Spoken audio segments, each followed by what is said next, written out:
Nuevamente pues nos unimos a los hermanos que van a estar escuchando, ¿verdad?, esta palabra en este día, agradeciéndole al Señor pues que usted se tome de su tiempo para escuchar esta predicación y deseándole que Dios bendiga su vida de manera especial a través de la palabra del Señor. Yo aquí no tengo mucho que dar, todo se lo debemos al Señor y es para el Señor y toda la gloria es para el Señor. Aquí el protagonista es el Señor y yo sé que ha de bendecir nuestras vidas a través de su palabra. Quiero aprovechar para mandar un saludo a María, la mamá de Fabián. Hermana María, que se goza en la predicación de la palabra y su hijo Fabián está en buenas manos. Primero porque está en las manos del Señor y díganos bien duro, ¿cuántos aman a Fabián? Amén. María, todos lo amamos. Tranquila, y en Venezuela que todos lo amamos. Así que busque Lucas capítulo 4. Amén. Y vamos a considerar solo unos versos del 16. Le vamos a leer el 14 y 15. Del 14 y lo vamos a considerar solamente hasta el 21. Gloria al Señor. Bendecimos a nuestro Dios. Lucas, el Evangelio según San Lucas, capítulo 4, del verso 14 hasta el verso 21. ¿Todos lo tenemos? Amén. Maravillosa la palabra del Señor y la leemos en el nombre del Padre, del Hijo y del Espíritu Santo. Y Jesús volvió en el poder del Espíritu a Galilea y se difundió su fama por toda la tierra de alrededor y enseñaba en la sinagoga de ellos y era glorificado por todos. Vino a Nazaret, donde se había criado, y en el día de reposo entró en la sinagoga conforme a su costumbre y se levantó a leer. Y se le dio el libro del profeta Isaías, y habiendo abierto el libro halló el lugar donde estaba escrito: el Espíritu del Señor está sobre mí, por cuanto me ha ungido para dar buenas nuevas a los pobres. Me ha enviado a sanar a los quebrantados de corazón, a pregonar libertad a los cautivos y vista a los ciegos, a poner en libertad a los oprimidos, a predicar el año agradable del Señor. Y enrollando el libro, lo dio al ministro y se sentó, y los ojos de todos en la sinagoga estaban fijos en él. Y comenzó a decirles: hoy se ha cumplido esta escritura delante de vosotros. Levante sus manos y bendiga al Señor. Ya hemos orado, ya reconocemos el poder que tiene esta palabra y que la necesidad nuestra va a ser suplida para gloria y para honra de su nombre. Gracias te damos, Señor. Gracias te damos, Señor. Bendice a tu pueblo y a donde va a llegar esta tu palabra sean edificados para gloria y honra de tu nombre. Toda la gloria te la daremos a ti. Aleluya. Gracias, Señor. Gloria a Jesús. Amén. ¿Puedes repetir conmigo esta frase que me gusta? Que dice: a predicar el año agradable del Señor. A predicar el año agradable del Señor. Miren, pueden sentarse. La mayoría de las notas o las predicaciones o los comentarios que escuché de este pasaje y específicamente de este texto los predican para despedida de año, para comenzar el año nuevo. No es que yo esté fuera de tiempo, es que creo que pues el Señor tiene para nosotros, se puede predicar en cualquier otra época. Había un cantante puertorriqueño, cantante de salsa. Mis habilidades salseras son bien limitadas, pero esto lo escuché en una ocasión y me chocó, de una persona que estaba hablando y utilizó esta frase que es parte de una canción de un salsero puertorriqueño que ya murió, Héctor Lavoe. Y él usó en una canción esta expresión, no sé si la canción la escribió él o otra persona: ¿cuándo llegará el día de mi suerte? En que antes de mi muerte, seguro que mi suerte cambiará. Esa era una de las frases de esa canción que lo hizo a él muy famoso, porque él era un cantante muy famoso. ¿Cuándo llegará el día de mi suerte? En que antes de mi muerte, seguro que mi suerte cambiará. Eso era lo que él esperaba y decía, ¿verdad?, en la canción. Es que todo el mundo tiene esperanza de que las cosas cambien. Aún la persona que esté en la situación más crítica, la esperanza en un momento dado de nuestra vida es lo que nos sostiene. Aún bíblicamente la Biblia nos habla de que la esperanza de nosotros no es una esperanza cualquiera, es una esperanza que está viva, ¿verdad? Y la esperanza es esa espera de algo que al momento no tengo, pero yo sé que en algún momento va a llegar. Y el tiempo que a nosotros nos ha tocado vivir es un tiempo de bastante confusión. Si yo pudiera ponerle un nombre al mundo actual, pues mire, el nombre que yo le pondría como está este mundo es un mundo confundido. Un mundo confundido, que lo que antes era, ahora no es. Que lo que antes era malo, ahora es bueno. Es una confusión total de pequeños, de grandes, de medianos. O sea, es una total confusión. Entonces yo quiero llevarlos a este pasaje de Lucas. Este pasaje también lo narra Mateos y también lo narra Marcos, pero yo me voy a quedar con Lucas. Pero estos tres evangelios narran este evento. Juan no lo narra. Ustedes saben que esos son los evangelios, tres sinópticos que se repiten en Juan, que es el evangelio universal. Pues ellos tres lo repiten, específicamente Lucas da unos detalles. Y Lucas no era un discípulo, Lucas no era un judío, Lucas era griego. Lucas no fue un apóstol del Señor, era un médico convertido y que escribió este evangelio alrededor de 70 años. O sea, en el año 70 ya habían pasado 40 años prácticamente de la muerte de Jesucristo, de su ministerio. Algunos exegetas dicen que Lucas utilizó a María y a algunos de los apóstoles, ¿verdad?, para que le dieran la información que él escribe en el evangelio. Y Lucas, como era médico, usted va a ver en este evangelio que se nota mucho el toque del doctor porque habla de enfermedades muy específicas, porque él era médico y él es el que escribe el libro de los Hechos de los Apóstoles.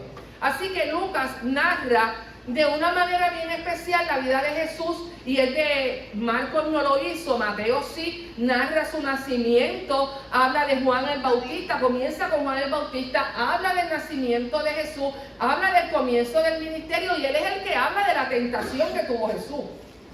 Así que Lucas toca unos detalles en la vida de Jesús bien importantes. En el capítulo 4, que es el capítulo que vamos a considerar, nos habla de que Jesús llegó a Nazaret.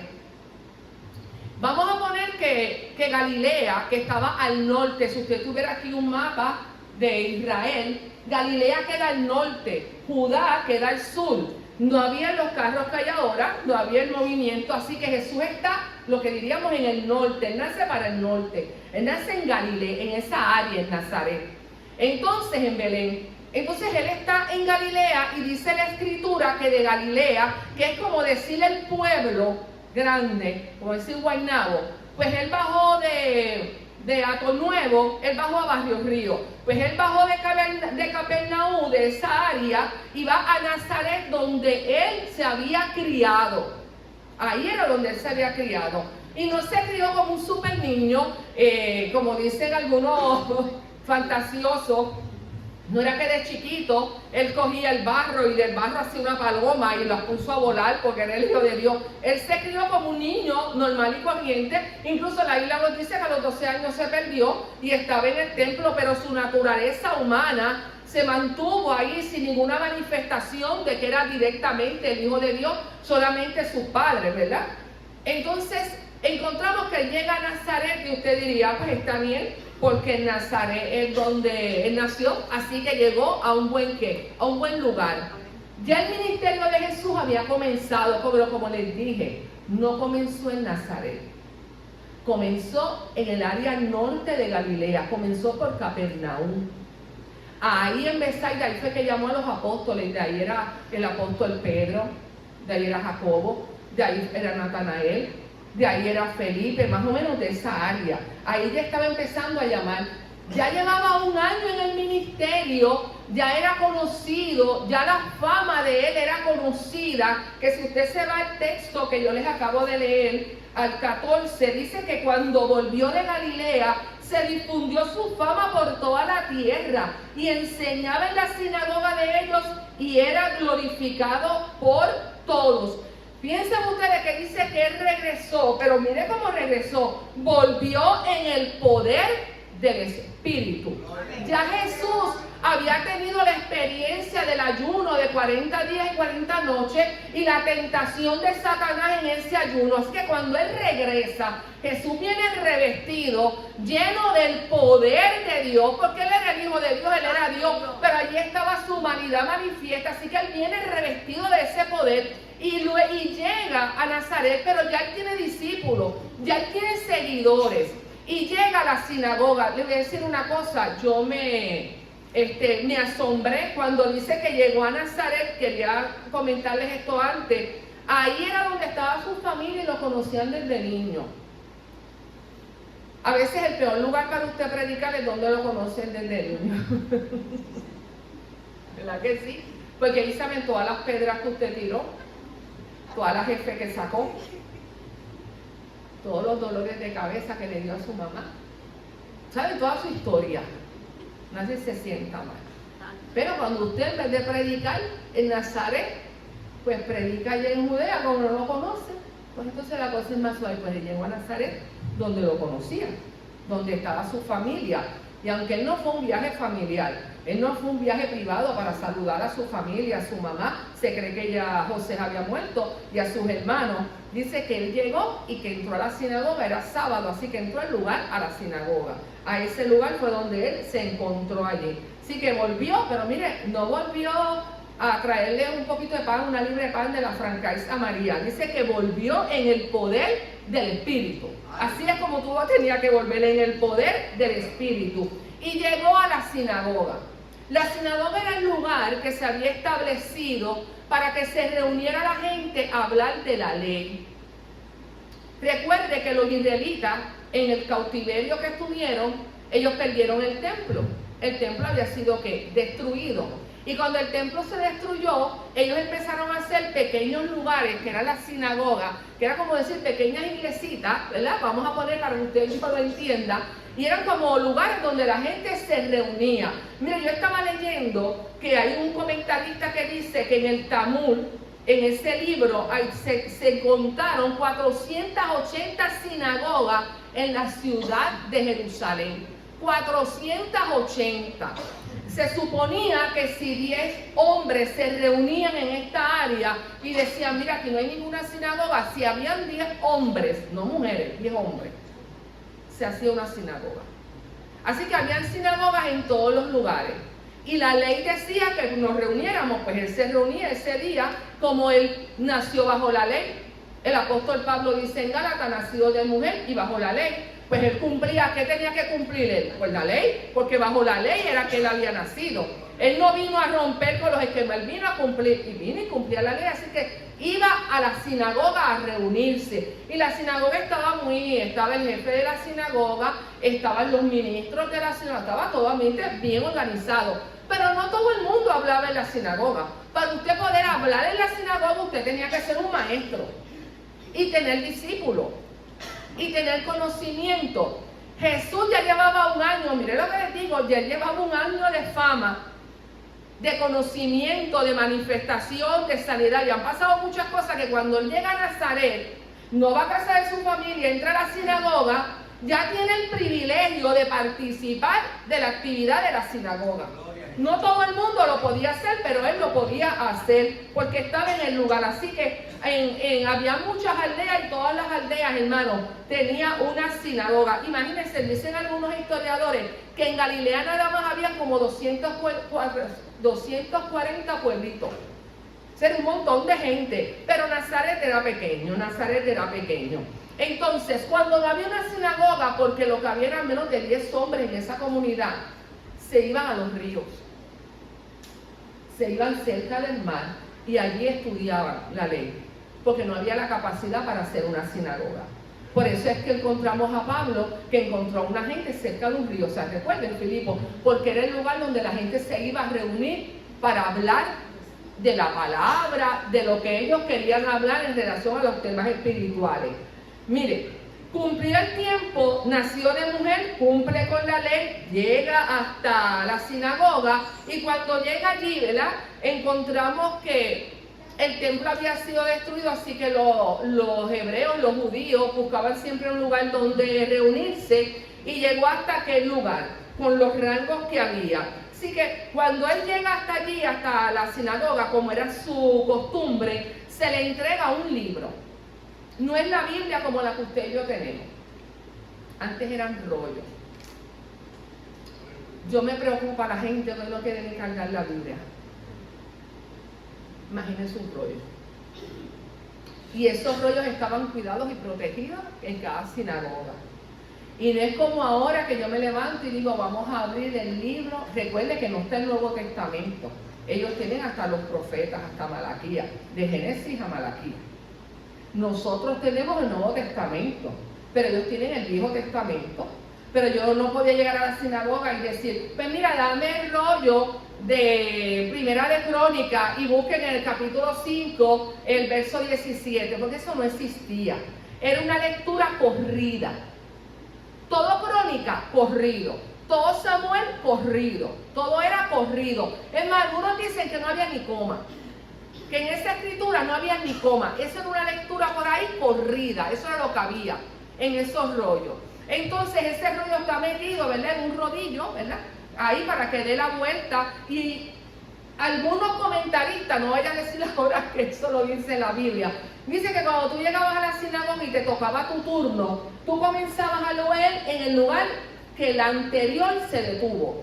Por ejemplo, comenzaba Fabián, y Fabián llegó al libro de Isaías y leyó hasta el capítulo 60. Digo capítulo ahora porque sé que hay capítulos, pero antes no. Y cuando él llega al 60, él se detiene, y cuando Carmencita toma el rollo, no comienza en otro, comienza donde termina ¿quién? Donde terminó Fabián. Así que cuando Jesús llega allí, dice el texto bíblico que le entregaron el ¿qué? Dice, y se le dio el libro del profeta Isaías. Todos sabemos que Isaías era ¿qué? Era un profeta, fue lo que conocemos el profeta mayor, y es el profeta que Dios utilizó más para hablar en relación al Mesías que había de llegar, al Mesías que había de nacer. Algunos le llaman el profeta mesiánico, porque da unos detalles que otros profetas no lo dan. Mire, cuando Jesús toma el libro de Isaías, ya Isaías había pasado más de 700 años que había escrito esa profecía. Más de 700 años cuando él toma el libro de Isaías. Entonces dice la Biblia que cuando él toma el libro de Isaías, el libro se leía de pies. Usted se tenía que poner de pie y leerlo de pie. Y luego que usted lo leía, lo entregaba al ministro. Mire todo el ritual. Lo entregaba al ministro, que no era el jefe de la sinagoga, era como el que se encargaba del orden. Y el ministro le daba el libro al próximo, o terminaba la lectura para entrar a la discusión de la lectura. Todo un protocolo. Y a él le dan el libro, él lo lee, y ahorita vamos a hablar más acerca. Así que él toma el libro de Isaías. Dicen que del capítulo 49 hasta el 61 de Isaías, todos esos capítulos van señalando a Jesús, al Mesías. Lo señala por su sufrimiento, por un reino justo, pero específicamente el capítulo 61 es el capítulo donde Isaías dice el ministerio que tendría el Mesías. El Mesías es el ungido. Así que es Isaías 61 el que da esta historia, esta profecía. 700 años antes, Jesús llega a Nazaret, donde él nace, llega a la sinagoga, se sienta, y cuando le entregan el rollo, donde comienza a leer en Isaías 61, que es donde hablan del ministerio de Jesús. Todavía Jesús no había manifestado quién era el Nazaret, no había visto ese mover que lo hubo en otros lados, como en Capernaum. Entonces, mire, hermano, cuando él toma, yo espero que usted no esté perdido, que usted esté aquí. Estamos en Isaías 61, que es lo que Jesús toma el rollo. Él no sabe que es Isaías 61, él no sabe que es ese capítulo. Usted y yo sí, porque ya la Biblia no la pusieron de esa manera. Entonces, cuando él toma el libro, mire qué tremendo. Jesús toma el libro, y cuando lo abrió, comienza: el Espíritu del Señor está sobre mí. Así comienza a leer. Eso lo había dicho Isaías, eso no se lo inventó el Señor. Eso lo dijo Isaías. Así que lo primero que vemos es que el Espíritu del Señor está sobre él. Hoy en día yo oigo mucho la palabra empoderamiento. Y empodérese, hermano, y empoderarse a las mujeres, y empoderar a todo el mundo. La realidad es que la Biblia me dice que lo que usted quiera hacer para el Señor, usted debe estar, ¿qué? Lleno del Espíritu Santo. Amén. El mejor empoderamiento es que el Espíritu del Señor esté sobre ¿quién? Sobre mí. Santo Dios. El empoderamiento que la gente tiene, porque se leyeron 3 libros de ayuda o tu ayuda, o porque hacen yoga, o porque se van a caminar para ver el sol, las estrellas. Yo era una compañera que me decía, ay, llegué tarde porque estaba saludando el sol. Ay, llegué tarde porque estaba hablando con mis plantas. Y yo le decía, pues yo no tengo tiempo para saludar el sol ni las plantas porque tengo 2 niños pequeños y vivo lejos. Yo me encomendé a Dios, oré, me presenté el día y agarré a trabajar. El empoderamiento de hoy en día es un empoderamiento que sale del hombre para el hombre. El empoderamiento bíblico, el Espíritu de Dios está sobre mí. Eso es lo que la iglesia tiene que tener. Eso es lo que se tiene que manifestar. Y cuando el Señor leyó el libro, dice, el Espíritu del Señor está sobre mí. Imagínate, se había ayunado 40 días y 40 noches. Había soportado la tentación de Satanás. Y estaba el ungido allí. Y dice, lo primero que vino a hacer, vaya conmigo. El Espíritu del Señor está sobre mí. Y lo primero que dice, por cuanto me he ungido. Y lo primero que el ministerio de Jesús, lo que el profeta dice que iba a ser el ministerio del Mesías es para dar buenas nuevas a los pobres. El Señor siempre pensó en los pobres. La sociedad se olvida de los pobres. La sociedad ignoramos a los pobres. La sociedad le molesta a los pobres. Los políticos se aprovechan de los pobres. Los religiosos engañan a los pobres. Pero el Señor siempre pensó en los pobres. Amén. Y comienza el ministerio de él. Las señales que hay de que él es el Mesías diciendo, traigo buenas nuevas. Cuando usted busca la palabra buenas nuevas, significa evangelio. Evangelio, buenas nuevas significa evangelio. Así que el texto debía decir, porque vengo a traer evangelio a los pobres. Y cuando vamos al término de pobre, usted podría pensar que pobre es el que tiene limitaciones económicas.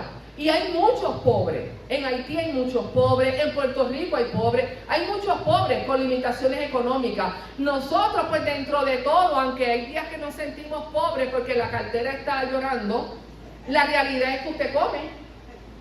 Yo sé que hay días que hay que ir al supermercado y mirar rápido y decir, ok, este es Bounty, pero vale $3, este marca no sé qué, pero es el que tengo para pagar. Vamos a echarte a ti. La mejor es Goya, pero como no tengo mucho, vamos a cogerla de sin marca. Y orar cuando haga la comida en el nombre del Padre y del Espíritu Santo y mandarla por ahí para allá con las habichuelas sin marca. ¿Verdad? Porque en algún momento todos nos hemos visto en una crisis económica. Pero de ahí a que usted sea pobre, hay mucho camino. Hay mucho camino. Así que cuando él está hablando de pobres, puede ser pobres económicos, puede ser. Pero yo me voy a ir un poco más allá a los pobres de espíritu. A los pobres que son aquellos que tienen una pobreza de ánimo, de deseo, de búsqueda, de entrega. Miren, en el Evangelio, en el Nuevo Testamento, en 75 ocasiones se hace mención de los pobres. Pero cuando Jesús habló de los pobres en la bienaventuranza, Él los llamó ¿qué? Bienaventurados los pobres ¿de qué? De espíritu, porque de ellos es el reino de los cielos. Hay pobres por limitaciones económicas, pero hay pobres por limitaciones espirituales, por deseo, por búsqueda, por entrega. Y para eso el Señor está diciendo, traigo buenas nuevas para ustedes. Yo vengo a cambiar esa pobreza espiritual. Yo vengo a cambiar tu visión pobre, limitada, de escasez. Hay gente que vive en una escasez espiritual constante. Pero Él dijo, mis buenas nuevas es para quitarte esa escasez espiritual que tiene. También podemos decir que Dios ha suplido económicamente, aún a la gente más necesitada. Yo oí el testimonio de estos pastores. Ellos eran testigos de Jehová y se convierten y son unos siervos del Señor, y Dios los usaba tremendamente este matrimonio. Y se convirtieron porque su hijo tuvo una condición de salud y en un día ellos oraron y Dios los sanó. Y cuando Dios los sanó, ellos fueron a testificarlo en la reunión, porque ¿verdad? Y cuando llegó a aquel lugar, los botaron porque dijeron que ellos no creían en esos milagros. Y ellos se convierten, ellos le sirven al Señor, viajan por el mundo y un día van a una iglesia a predicar. Y cuando llegan, lo único que tenían en el bolsillo eran $2. $1 ella y $1 él. Eso hace muchos años, usted ahora no lo puede hacer. Están en el culto y van a recoger una ofrenda por unos misioneros y ella está en la banca y él está en el altar.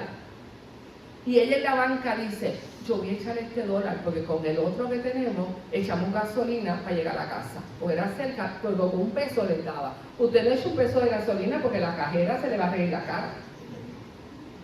Va a decir, jaja, cuando arranques el carro ahí vas a venir a echar otro peso. $1. Vamos a ponerlo más fino, $1. Y cuando él esté en el altar, él dice, yo voy a echar $1 porque mi esposa le queda $1 y con ese echamos gasolina. Cuando se acaba el culto que van para el carro, él le dice, nena, dame el pesito, $1 para echar gasolina, para poder llegar a casa. Y ella le dice, ay, yo le eché en la ofrenda, porque tú tienes otro. Y dice, no, pues yo le eché en la ofrenda. Así que no había $1 para llegar hasta el puesto de gasolina. Cuando llegan al puesto de gasolina, que quedaba bastante cerca, eran estos puestos que todo el mundo se conoce y demás, él estaciona y le dice, pues nada, vamos. Y yo le digo al muchacho, era cuando se echaba la gasolina. ¿Usted recuerda esos tiempos? Que alguien iba y le echaba, qué bonito era eso, ¿verdad? ¿Cuándo eso cambió? Que ahora tenemos más cara y la tenemos que echar. Ahora es más cara y hay que echarla. En la compra es más cara y hay que guardarla.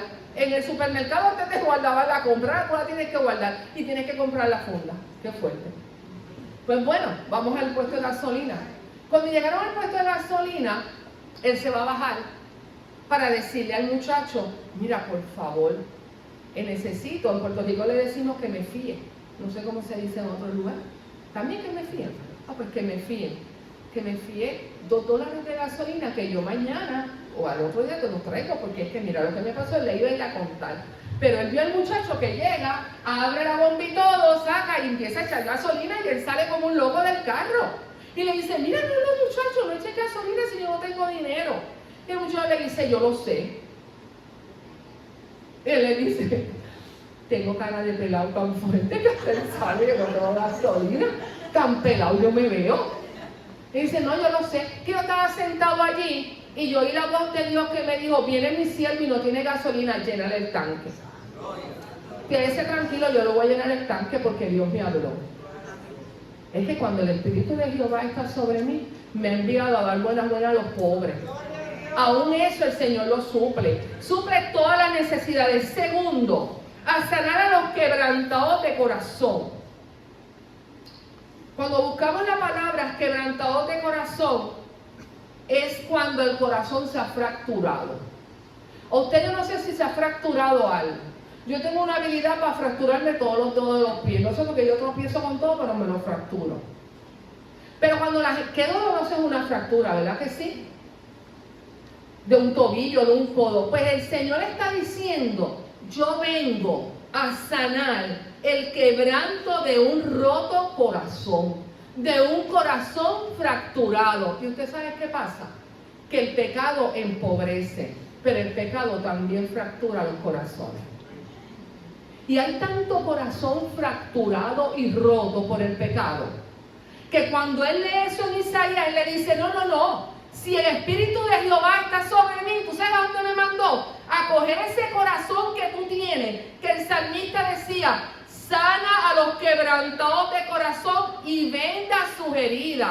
El Salmo 147:3 dice que Él venda tu herida, no la vendes tú, que no la venda el psicólogo, que no la venda otro, que la venda el Señor, porque cuando Él limpia, Él cura y arregla tu fractura, corazón queda nuevo. Él coge a los quebrantados de corazón. Mire, aquellos que el corazón se le ha roto. Usted no ha oído gente que ha dicho: es que tengo roto el corazón, es que me han traicionado, es que han abusado de mí, es que me han mentido, es que tuve una pérdida, que mi corazón está roto. Y usted dirá: pero ¿y cómo se puede romper el corazón? Por el dolor, por la angustia, por las situaciones de la vida. Pero hoy el Señor dice: el Espíritu de Jehová está sobre mí y vengo a coger ese corazón y a vendarlo. Vengo a sanarlo, vengo a ponerle lo que necesita, el medicamento para curarlo. Qué glorioso es el Señor, aleluya.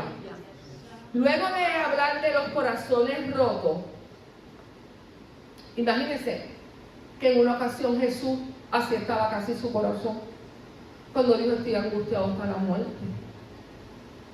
Qué bueno que el Padre mandó ángeles para que lo sostuvieran. Luego dice: a pregonar libertad a los presos. Y esto es otra cosa, porque cuando usted está preso es porque usted violentó alguna ley. Pues usted no lo meten preso si usted no ha violentado ¿qué? Una ley. Pero él dice que viene a dar libertad. Cuando a un preso le da un indulto, al preso le están diciendo: eres culpable, pero te vamos a perdonar. Eso es un indulto. Un indulto no se lo dan a uno que no es culpable. El indulto lo recibe el que es culpable, pero va a recibir perdón. Eso es un indulto. Eso es un perdón. Es que el perdón libera. El perdón es liberador. Y él dice: yo vengo a dar libertad a aquellos que están cautivos y presos. El salmista decía: saca mi alma de la cárcel para que alabe tu nombre, en el Salmo 142. Para que usted pueda adorar a Dios, servirle a Dios, él tiene que perdonar ese corazón y liberarlo y sacarlo de la cautividad del pecado. Nadie con un corazón lleno de pecado y de maldad, que no ha ido al Calvario a que sea limpio y liberado, puede alabar al Señor. Saca mi alma de la cárcel para que alabe tu nombre. Cuando hay comunión con Dios, mire, el pecado hace que usted de la libertad pase a la esclavitud. Voy rápido, Dios mío, que yo me estoy tardando mucho. Luego dice: vista a los ciegos. Puede ser vista física, muchos ciegos fueron sanados en aquel tiempo en que Jesús ministraba. Pero el pecado, mire, si el pecado trae pobreza, si el pecado trae un corazón quebrantado, si el pecado trae cautividad y que te tengan preso, el pecado también trae ceguera. El pecado también causa ¿qué? Ceguera. Así que imagínense ustedes. Y por último, libertad a los oprimidos. Y un oprimido es aquel que lo golpearon hasta romperse en pedazos. Esa es la definición de oprimido. Yo vengo a traerle, fíjense en que él trajo libertad a los cautivos, pero aparte pone a los ¿qué? A los oprimidos. El oprimido le dieron tan duro que lo dejaron hecho pedazos. Ese es el término de oprimido. Así que cuando vemos el ministerio de Jesús, oye, ¿a qué fue que vino Jesús? Pues mira, yo no sé. Yo sé que fue un hombre bueno que vino, bendito, y lo pusieron en una cruz. Pero él era bueno. ¿Se recuerdan lo que yo les comenté de mi estudiante de primer grado? Que se portaba bien mal, bien mal, bien mal. Yo le daba tutoría. Pero se portaba mal. Imagínense, ya yo tenía 30 años de maestra. Cuando yo digo que se portaba mal, era cuando tenía 30 años de maestra. Ya yo había visto mucho. Y un día él estaba con una actitud bien hostil y negativa y no quería hacer nada y todo lo cuestionaba y tiraba la libreta y no lo voy a hacer y no me importa. Y yo estoy en una mesa con él y hago: ay Señor, ayúdame. Hice esa expresión que me salió de lo profundo de mi ser. Y él me mira y me dice: ay, ¿quién es ese Señor que tú siempre estás llamando? Porque yo nunca he visto que aquí llegue nadie a ayudarte. Y tú siempre estás: Señor, ayúdame, Señor, ayúdame. ¿Dónde está ese Señor? Así me dijo. Y al lado hay una nena y le dice: tú eres bien bobo. Ese es el Señor del cielo. El que una vez fue una cruz y lo mataron. A ese es el que ella le pide para no matarte a ti. Le dice la nena, a ese es el que le está pidiendo ella para no matarte a ti. Ella estaba clara del que estaba en la cruz. Ella estaba muy clara, el otro estaba perdido, pero ella sabía que el Señor le estaba pidiendo. Hermano, cuando el quebrantado y el oprimido está golpeado, está que no puede más, a ese es el ministerio de Jesús. Recuerde conmigo, no se me vaya. Yo voy a avanzar ahora, se lo prometo. Vino para los pobres. Vino para los quebrantados de corazón. Vino para dar libertad a los cautivos. Vista a los ciegos y libertad a los oprimidos. ¿Usted cree que eso es poca cosa? ¿Usted cree que eso no es motivo para usted diga aleluya, gracias Señor? Porque o era pobre, o era ciego, o era oprimido, o era quebrantado, o estaba preso, pero en algún lado de eso usted estaba. En algún lado de eso usted se encontraba, gloria al Señor. ¿Sabe que cuando Juan estaba en la cárcel, Juan el Bautista, y ya no había tenido contacto con Jesús, estaba en la cárcel y estaba pasando por una crisis espiritual, le dice a los discípulos, Juan el Bautista tenía discípulos, vayan y pregúntenle a Jesús si es él o esperamos a otro. Y Jesús no le dijo, bendito Juan, soy yo, mira, yo soy. No, Jesús no le dijo nada de eso. Jesús le dijo en Lucas 7, díganle a Juan, los ciegos ven, los cojos andan, los leprosos son limpiados, los sordos oyen, los muertos resucitan y a los pobres es anunciado el Evangelio. A eso vino Jesús. Jesús estaba claro en su ministerio. Jesús sabía lo que había venido, gloria al Señor. El Mesías anuncia, yo vengo a sanar el daño que causa el pecado. Y el pecado es tan grande y causa tanto daño que hace falta una gran obra redentora para reparar lo que el gran pecado ha hecho con el hombre.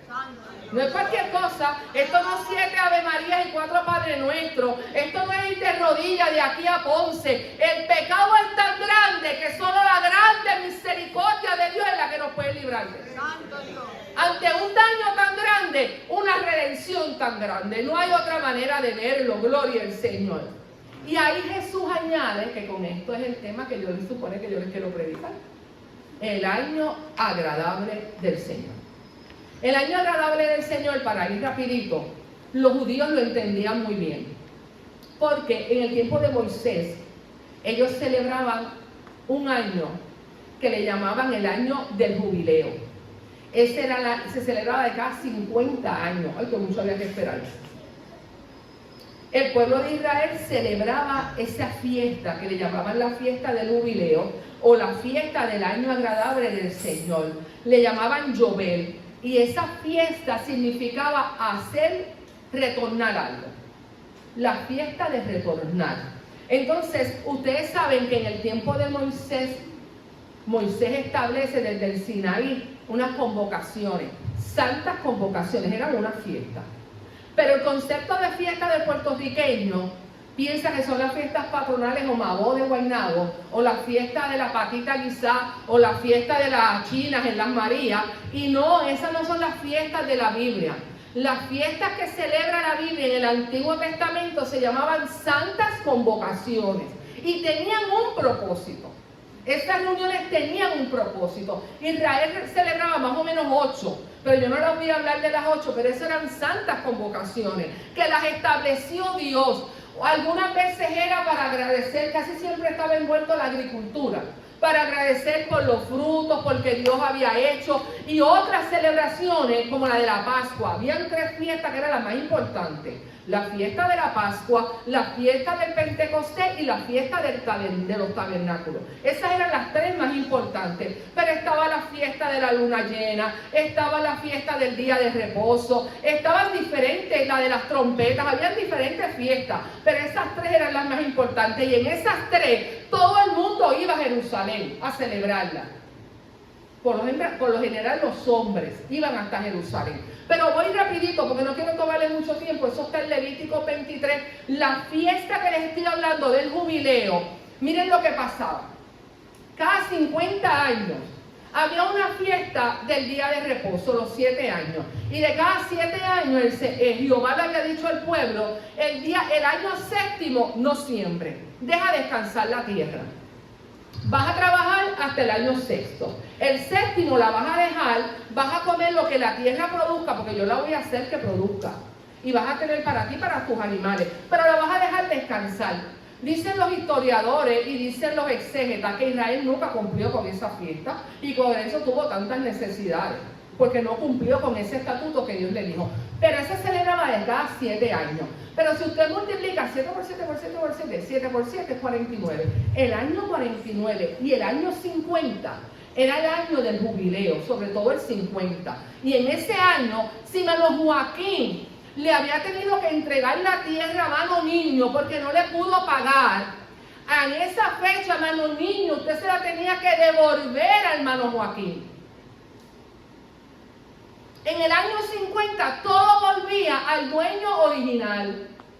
Si usted era esclavo, y los esclavos de los hebreos no eran como los esclavos que usted y yo conocemos, que vinieron de África. Los esclavos de los hebreos eran hombres que no podían pagar la deuda y trabajaban para otra persona, él, la esposa y los hijos. Pero no era que le ponían latigazos ni le ponían cadena, porque en la ley de Moisés había una protección para los esclavos. Pero el término esclavo era por eso, pero no eran esclavos de látigo y de ese maltrato. Esa persona tenía que trabajar. Pues mire, hermano Jorge, en el año 50, si usted era esclavo de esta persona, él no tenía que liberar. Porque en el año 50, y usted sabe para qué Dios hizo eso, para equilibrar la riqueza y la pobreza. Si no le equilibraba a Dios, había unos muy ricos y otros muy pobres. Así que de cada 50 años la nación de Israel equilibraba. Entonces, usted podía tener un familiar, ¿se acuerda del mensaje de Carlos, de Ruth? Usted podía tener un boss que lo podía redimir y decir, mira, mi familia está en bancarrota, pero yo tengo los recursos, te voy a redimir. Te voy a comprar esta tierra. Así que en el año 50, mire todo lo que pasaba. Le voy aquí a poner para que no se me pierda. Pero en el año 50 se devolvía todo lo que usted tenía. Se saldaba su deuda. Se liberaba a los esclavos y se devolvían sus posesiones a la persona, a la original. Dios siempre le dijo, la tierra es mía. La tierra es mía, pero yo te la voy a dar. No te hagas dueño de ella porque es mía. Por eso en el año 50 que cada cual vuelva a lo que tenía. Eso era lo que pasaba. Así que cuando Jesús dice, voy a proclamar el año agradable, está diciendo, voy a proclamar el jubileo, la liberación de los esclavos, de tu deuda y de que vuelvas al original. ¿Sabe qué hizo Jesús con usted? Saldó su deuda. ¿Sabe qué hizo Jesús con usted, hermana Paula? Le quitó la esclavitud del pecado. ¿Sabe qué hizo Jesús por usted? Lo volvió al estado original. Todo eso lo hizo en el año agradable del Señor. Yo alabo a Dios por eso. Porque Él me liberó. Gloria al Señor. Usted sabe que el término año aquí, usted diría, pues son 365. No. Cuando lo vemos en el ámbito espiritual, el año agradable del Señor es el periodo de la gracia. Donde ya la ley había pasado, donde usted no tiene que matar un corderito, donde usted no tenía que hacer quizás esos rituales.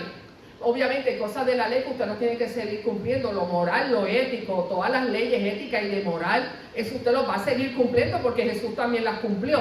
Pero esos rituales pasaron a un lado y llega el periodo de la gracia. Usted y yo sé que las cosas están malas, pero usted y yo estamos disfrutando del año agradable del Señor. Amén. El mundo está perdido, el mundo está loco, el mundo está confundido. La iglesia está celebrando el año agradable del Señor. El año agradable en que usted ha sido liberado, mi amado hermano. Yo no me explico cómo los creyentes, yo a veces los veo como una carga tan grande donde no pueden disfrutar. Mire que usted estaba ciego y ahora ve que Él lo libertó, pero Él saldó su deuda y esa deuda no había dinero que la pudiera pagar. Usted y yo estábamos condenados a la muerte por el pecado y en el año agradable del Señor usted ha sido libertado. ¿Cómo es que la iglesia tiene que estar tan triste y agobiada si usted está en el año agradable del Señor? Y no es por un gobierno, no es por salvación no es por su casa, no es por su ropa, no es por su carro, es porque ustedes saldaron la deuda del pecado. Oh, qué bueno es el Señor, gloria al Señor. Le devolvieron la libertad, le devolvieron la vista, sanaron su corazón abusado y traicionado, la cautividad del odio, de la mentira, de la envidia, del engaño. Todo eso que usted y yo teníamos por el pecado, nos liberaron. Nos liberaron. Y nos han dado vida, y vida ¿qué? Vida en abundancia. Celebre el año del jubileo. ¿Sabes qué dijo Pablo? Ya no hay que esperar 50 años. Ya no tenemos que esperar 50 años para que nos devuelvan nada. Porque Pablo dijo que esto que tenemos, que ahora tenemos pruebas y dificultades, tengo por cierto que las aflicciones presentes no son comparables con ¿qué? Con la gloria venidera. Mi amado hermano, ya yo estoy por terminar. El año agradable del Señor es el que estamos viviendo. Hasta que Cristo venga. Hasta que Cristo venga, usted y yo estamos en el año agradable del Señor. Si alguien que no le sirve al Señor, aprovechelo ahora. Porque no va a durar para siempre.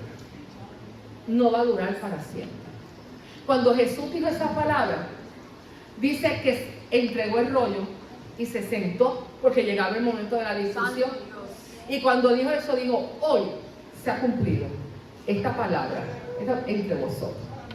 Y a todo el mundo se le paralizó el corazón. Y todo el mundo le dio taquicardia. ¿Cómo es que este hombre dice que en él se cumple, que es el Mesías, el ungido, el esperado de Dios? Pero ¿cómo es eso? ¿Sabe qué hicieron en Nazaret? Que usted diría, wow, Nazaret tuvo esa bendición, Jesús se crió ahí, esas son la gente de él, ahí Jesús estaba bien. ¿Sabe qué hicieron los de Nazaret? Sacaron a Jesús, lo llevaron afuera, lo querían apedrear. La Biblia dice que en Nazaret no hizo milagros. Dice, hizo pocos milagros. Y que Jesús se asombró. Jesús estaba asombrado. ¿Por qué? Por la incredulidad de Nazaret. Amén. Si usted cree que Nazaret, porque allí, no, mire, lo que provocó en ellos, lo que Jesús dijo que vino a hacer, fue que lo llevaron para matarlo, pero como él es el Hijo de Dios, pues se salió y por no había llegado su tiempo. Eso hicieron la gente de Nazaret. Y hoy en día todavía hay gente que llegó el año agradable del Señor y lo que quieren hacer con el Señor es tirarlo por el peñadero. No quieren disfrutar que esa profecía era cumplida en él, en el Mesías. Mi amado hermano, usted sabe todo lo que usted tiene. Usted sabe todo lo bendecido que es usted. Amén. Usted sabe la grandeza que hay en el Señor Jesucristo, que Él la entregó a usted. Es motivo para que usted y yo alabemos al Señor. Y yo quiero finalizar, porque si hay un capítulo hermoso de la carta a los Efesios, yo no la voy a leer. Yo hice unos apuntes, los voy a decir rapidito porque yo sé que el tiempo ha avanzado. Pero yo quiero rapidito decirle que cuando Pablo estaba en el hotel de 5 estrellas, que él estaba escribiendo esta carta, que era prisionero. Y en esa prisión escribió Filipenses. ¿Sabe ahorita que Carlos dijo? Regocijado en el Señor, siempre regocijado. Ese hombre le escribió en una cárcel. Y la de Colosenses le escribió en una cárcel. Y la de Filemón le escribió en la cárcel. Pues las Efesios, en el capítulo 2, después de caso usted lo lee. Le voy a resumir. Pablo dice esto. Y con esto yo voy a terminar. Nos dio vida cuando estábamos muertos en nuestros pecados. Amén. Cuando éramos hijos de desobediencia y de ira y vivíamos bajo los deseos de la carne. Eso dice Pablo en el capítulo 2. Cuando todo eso pasó, pero Dios, mire lo que hizo. Dios rico en misericordia. ¿Sabe qué? Dios no tiene escasez de misericordia. Oyó lo que es Dios, rico en misericordia. Con gran amor que nos amó. Pablo pudo haber dicho, nos amó. No, Pablo dijo, gran amor. A ese amor lo puso bien, ¿qué? Más grande. Dice, nos dio vida juntamente con Él cuando estábamos, ¿qué? Muertos. Por gracia soy salvo. Amén. Nos va a resucitar a nosotros. Nos va a sentar en lugares celestes. ¿Quién lo puede sentar a usted en lugares celestes, mi amado hermano? ¿Quién? Pero Él lo va a sentar a usted en lugares celestes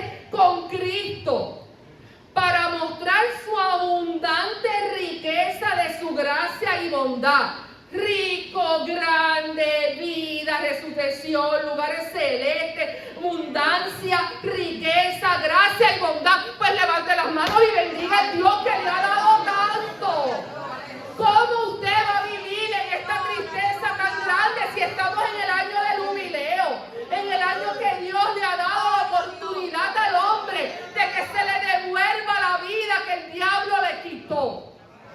Gloria a Dios. Si usted no siente deseo de adorar al Señor por su misericordia, ¿sabe qué? Jesús lo dejó ahí cuando leyó el rollo. Pero si usted va a Isaías 61, Él no llegó ahí. Él dice, el año, para pregonar, predicar el año agradable del Señor. Pero inmediatamente en Isaías 61, el verso 2 dice, y el día de venganza. Mientras la misericordia es grande, un año, cuando Dios vaya a pasar cuenta que va a ser en la segunda venida de Cristo, vigilio, lo que hace falta es un día. El día del Señor. Amén. Su misericordia grande. Mire cómo Él la pone, lento en ira, grande en misericordia, clemente. Pedro dijo, paciente, para que el hombre se arrepienta, mi amado hermano. Mire que larga, grande, extendida es el periodo del jubileo del Señor. Pero cuando Él venga ya no va a haber jubileo. Dice que en un día será su ¿qué? Su venganza. Santo Dios. Yo no sé si Héctor Lavoe logró cambiar el día de su suerte. Yo no sé. No sé cuál fue su final. Pero creo que murió lleno de mucha desdicha. Hoy yo le digo, Él quiere cambiar su lamento en baile y ya lo hizo. Celebre el día del jubileo del Señor. Santo Dios. Y después de la muerte, la canción del decía antes de la muerte, usted y yo todavía es mejor. Porque el apóstol dice, yo sé que no lo he alcanzado todo, pero una cosa hago, prosigo a la meta.